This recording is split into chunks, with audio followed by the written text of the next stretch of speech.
બિલીમોરાના ગોહરબાગ વિસ્તારમાં દેરાસરમાં ચોરી થઈ છે। સોના ચાંદી રોકડ સહિતની કિંમતી મૂર્તિઓની ચોરી થઈ છે। પૂજારી સવારે દેરાસર આવ્યા ત્યારે સામાન વેર વિખેર જોતા પોલીસને જાણ કરી હતી।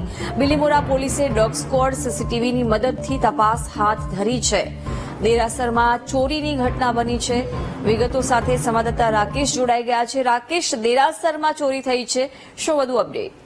આમ શિયાળા દરમિયાન વધુ ચોરીના બનાવો બનતા હોય છે, પરંતુ કોઈકના ઘર કે મકાનમાં ચોરીના બનાવ બનતા હોય છે, પણ પવિત્ર સ્થળોને પણ ચોરો છોડતા નથી।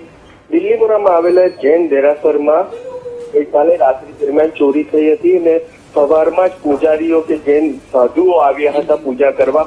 તે દરમિયાન વેર વિખેર પરિસ્થિતિમાં જોતા તાત્કાલિક પોલીસને જાણ કરી હતી અને પોલીસે સમગ્ર જે કંઈક સીસીટીવી છે સીસીટીવીના આધારે ચોરને પકડવાના ચક્રો ગતિમાન કર્યા છે। હાલ નવસારી જિલ્લામાં ચોરીના બનાવો ખૂબ બની રહ્યા છે, જેને લઈને પોલીસ સતર્ક તો થઈ છે, પરંતુ ચોરીના જે બનાવો છે એમાં ઘટાડો નથી થતો, દિવસે દિવસે વધારો થઈ રહી છે, એટલે કે પેટ્રોલિંગ પર પણ એક સવાલ મોટો ઉભો થયો છે।